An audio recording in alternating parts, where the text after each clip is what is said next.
آج تحصیل پنڈیگی کے نواحی گاؤں توت میں جماعت اسلامی کے امیدوار برائے صوبائی اسمبلی حلقہ پی پی پونچھ کے سرکل نمبر 7 یونین کونسل میرا شریف جناب حافظ تنویر احمد صاحب نے ورکرز کنونشن سے خطاب کیا اور کہا کہ آج کل کے اس مشکل دور میں مسائل میں گھرے لوگوں کی آواز صرف جماعت اسلامی ہے اور ملک امتیاز خان امیر جماعت اسلامی یونین کونسل میرا شریف کی کاوشوں کو سراہتے ہوئے ہر مشکل گھڑی میں ساتھ نبھانے کا وعدہ کرتے ہوئے کہا کہ جماعت اسلامی کے پلیٹ فارم پر ہم اس علاقے کی تقدیر کو بدلیں گے کہ یو ایم کے اینک پرسن کو انٹرویو دیتے ہوئے امیدوار برائے صوبائی اسمبلی حافظ تنویر احمد نے کیا کہا، آئے سنتے ہیں۔ بسم اللہ الرحمن الرحیم۔ بہت شکریہ جی جناب محمد شفیق صاحب AKM نیوز اور سٹی نیوز کا کہ جنہوں نے مجھے اپنی بات اپنے حلقے کے عوام تک پہنچانے کا ایک موقع فراہم کیا ہے۔ گزارش یہ ہے کہ میں جماعت اسلامی کی طرف سے حلقہ PP5 میں کینڈیڈیٹ ہوں اور انشاءاللہ العزیز آنے والے الیکشن کے اندر کنٹیسٹ کر رہا ہوں۔ یہ فیصلہ جماعت اسلامی نے کیوں کیا اور میں نے کیوں کیا، اس کی وجوہات اور اس کی تفصیل تو بہت لمبی ہے، لیکن میں مختصراً یہ عرض کر دوں کہ ہمارا یہ حلقہ جو تحصیل جنڈ اور پنڈی گھیب کے کچھ علاقوں پر مشتمل ہے، یہ دنیا جانتی ہے کہ پاکستان کے بڑے حلقوں میں سے ایک ہے، اپنی آبادی کے لحاظ سے بھی اور اپنے رقبے کے لحاظ سے بھی۔ لیکن بدقسمتی یہ ہے کہ پون صدی گزرنے کو ہے، 80 سال گزرنے کو ہیں، اس حلقے کو بالخصوص اتنا نظر انداز کیا گیا کہ آج یہ پاکستان کا حصہ لگتا ہی نہیں۔ آج یہ افغانستان کے جیسے کھنڈرات کا منظر پیش کرتا ہے، اور اس کے رابطہ سڑکوں کے حالات کو دیکھ لیں، اس کے ہیلتھ کے اداروں کو دیکھ لیں، یہاں پر تعلیمی اداروں کی صورتحال کو دیکھ لیں، یہاں پر بنیادی سہولیات جو عوام کو ملنی چاہیے، اس ملک کے اس حلقے کے جو وسائل ہیں،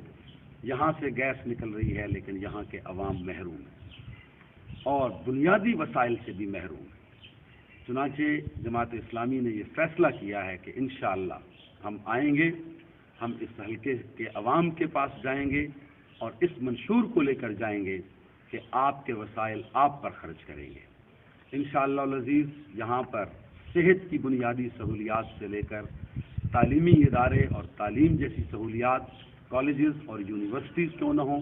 اور یہاں کی رابطہ سڑکیں اور یہاں کے ہسپتال، انشاءاللہ العزیز ان کے حالات کو بدلیں گے،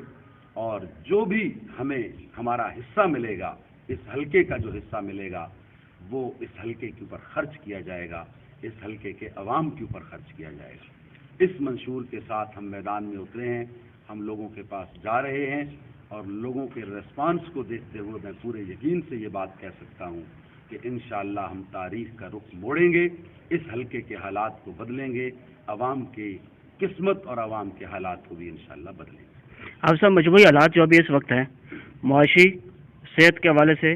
اور تعلیم کے حوالے سے بہت گمبھیر نظر آ رہے ہیں۔ آپ کے اس پلیٹ فارم پہ کون سی ایسی پالیسیز آپ کے پاس موجود ہے جو مرض وجود میں ان فیوچر آپ اپلائی کر کے اس غریب عوام کو تاثرات یا وہ اثرات مرتب کر پائیں گے؟ میں تھوڑی سی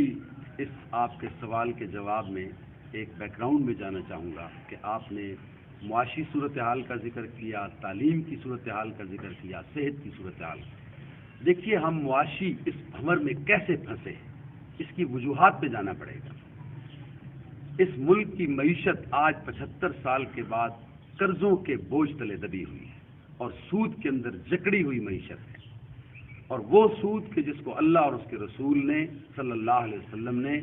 ایک اپنے ساتھ جنگ قرار دیا ہے۔ بنیادی اسلامی اصولوں کے خلاف جب ہم چلیں گے، ہم مسلمان ہو کر قرآن و سنت کے نظام سے ٹکرائیں گے،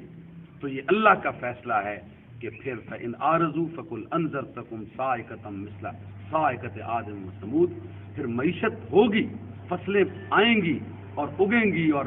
فصلیں اپنے نتائج بھی دیں گی، لیکن ہم بھوکے کے بھوکے رہ جائیں گے۔ صرف یہ وجہ ہے اس ملک کی معیشت کو سود سے پاک کر دیا جائے، اور ہر کام کے لیے، ہر پروجیکٹ کے لیے غیروں کے آگے جھکنے کی بجائے، IMF اور ورلڈ بینک اور امریکہ کے آگے جانے کی بجائے مجھے منظور ہے فاقہ کشی سے کیف مر جاؤں جو امریکہ سے آتا ہے، وہ زر اچھا نہیں لگتا، اس نعرے کے ساتھ آپ آگے بڑھیں گے تو انشاءاللہ اللہ تعالیٰ بھی آپ کی مدد کرے گا۔ جماعت اسلامی کے پاس معاشیات دانوں کی ایک ٹیم ہے، الحمدللہ ماہرین معاشیات موجود ہیں جو اسلامی بینکاری کے اوپر، جو اسلامی معیشت کے اوپر پورا نظام وضع کر چکے ہیں اور ہم پیش بھی کر چکے ہیں۔ یہ الگ بات ہے کہ اس نظام پر عمل درآمد نہیں کیا گیا۔ میں پورے یقین سے کہتا ہوں کہ جب ہم وہ نظام لائیں گے جو اسلام کا معاشی نظام ہے تو یہ ملک خوشحال ہو جائے گا۔ تعلیمی اداروں کی صورتحال اور تعلیم کی صورتحال یہ ہے کہ یہاں آج بھی میں پھر عرض کرتا ہوں کہ 75 سال ہونے کے باوجود لارڈ میکالے کا وہ طبقاتی نظام تعلیم ہمارے اوپر مسلط ہے کہ جہاں ایک طرف ایک طبقہ وہ ہے کہ جن کے بچے ایچیسن کالج میں اور جن کے بچے بیکن ہاؤسز کے اندر پڑھتے ہیں، اور ایک بڑی تعداد عوام کی وہ ہے کہ جن کے بچوں کو ٹاٹ بھی میسر نہیں ہے۔ ایک وہ ہیں کہ جلاتے ہیں چراغوں پہ چراغ، اور ایک ہم ہیں کہ جن کے پاس دیا بھی، جو دیے سے بھی ہیں محروم۔ تو اس لیے میں یہ عرض کرتا ہوں محمد سفیر صاحب کہ جب اس طبقاتی نظام تعلیم سے ہم جان چھڑائیں گے، ایک یکساں نصاب پر مشتمل یکساں نظام تعلیم دیں گے تو انشاءاللہ العزیز ہم تعلیم کے میدان میں بھی دوسری قوموں کو پیچھے چھوڑیں گے انشاءاللہ العزیز۔ یہ صورتحال کم و بیش ہر فیلڈ کی ہے، اس لیے جماعت اسلامی کے پاس پورا ایک ہوم ورک ہے، ایک پوری ٹیم موجود ہے، دیانت دار، امانت دار، صادق اور امین ماہرین معیشت بھی ہیں، ماہرین تعلیم بھی ہیں، ماہرین صحت بھی ہیں، جو اس ملک کے نظام کو انشاءاللہ چلانے کے لیے تیار ہیں۔ اب صاحب ہمارے نوجوانوں کے لیے جماعت اسلامی کی کیا ایسی پالیسیز ہیں یا کیا ایسی ہیں جس میں ہمارے ینگسٹ یا جتنے نوجوان ہیں جن کو یہ لوگ بلیک میل کر رہے ہیں مختلف شعبوں میں اور ان کو یوٹیلائز کر رہے ہیں دھرنوں میں اور بہت سی ایسی چیزوں میں، تو کیا جماعت اسلامی کے پاس ایسا کوئی پلیٹ فارم یا ایسی کوئی پالیسیز موجود ہیں جن میں یہ سیف بھی رہ سکے اور اپنا کردار بھی اچھا ادا کر سکے اس ملک کے لیے؟ بہت اہم سوال آپ نے کیا کہ نوجوان کسی بھی ملک کا سرمایہ ہوتے ہیں، اور الحمدللہ کہ پاکستان کے اندر دنیا تو نوجوانوں سے اب محروم ہوتی جا رہی ہے، ان کے پاس تو جوان ہیں ہی کوئی۔ پاکستان کے پاس آج بھی نوجوانوں کی ایک بہت بڑی تعداد موجود ہے، لیکن وہی بات ہے کہ ہمیشہ سے ان نوجوانوں کو دھوکے میں رکھا گیا، اندھیرے میں رکھا گیا، جھوٹے اور کھوکھلے نعرے دیے گئے، جس کی بنیاد پر آج نوجوان شدید مایوسی کا شکار ہے، شدید مایوسی کا۔ جماعت اسلامی کے پاس اس کا حل موجود ہے، ان نوجوانوں کو مایوسی سے نکال کر ایک روشنی کے سفر پر لگانے کا ایک پورا نظام موجود ہے۔ اور میں آپ کو سامنے یہ بھی عرض کر دوں کہ جماعت اسلامی کے پاس حکومت نہیں بھی ہے تو جماعت اسلامی کے پاس اس وقت نوجوانوں کی ایک بہت بڑی ٹیم جے آئی یوتھ کی صورت میں، اسلامی ضمیر طلبہ کی صورت میں، جماعت اسلامی کے پاس سب سے بڑی ایک منظم جو ہے وہ یوتھ کی تعداد موجود ہے، اور جماعت اسلامی نے اس یوتھ کو ایک ترقی کے سفر پر لگا رکھا ہے، آلریڈی لگا رکھا ہے۔ ہمارے الخدمت فاؤنڈیشن کے شعبہ جات ہیں، ہمارے پاس زراعت کے شعبہ جات ہیں، ہمارے پاس تعلیمی اداروں کی صورت میں موجود ہیں۔ ہم تو اسلامی بینکاری جب لائیں گے تو ایک بڑی تعداد تو اس کے اندر کھپ جائے گی، تعلیمی اداروں کے اندر کھپ جائے گی۔ ہم ان کو مثبت سرگرمیوں کے اوپر انشاءاللہ لگائیں گے اور نوجوانوں کو مایوسی سے نکال کر روشنی کے سفر پر انشاءاللہ رواں دواں کر دیں گے۔ صاحب ہمارے ناظرین کو آپ کوئی میسج دینا چاہیں گے؟ میرا میسج تو یہی ہے جو میں نے اب تک گفتگو ہے کہ خدا کے لیے اب عوام وقت آ گیا ہے کہ ہم بالخصوص اس حلقے کے عوام اور بالعموم پورے ملک کے عوام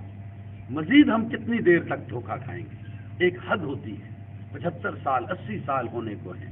ہم چند لوگوں کے زیر تسلط ہیں، وہی چہرے بدل بدل کے آتے ہیں اور ہم پھر ان کے دھوکے کے اندر آ جاتے ہیں۔ خدا کے لیے شعور کی آنکھ کو کھولیے، جماعت اسلامی کو اور ترازو کو آزما کر دیکھیے۔ آپ نے ساروں کو آزما لیا ہے، اب آپ ترازو کو آزمائیے، اب آپ جماعت اسلامی کو آزمائیے، اب آپ سراج الحق جیسے صادق اور امین لیڈر کو آزمائیے، اور پھر دیکھیے کہ اسلامی پاکستان، خوشحال پاکستان کا تحفہ جماعت اسلامی آپ کو بہت جلد انشاءاللہ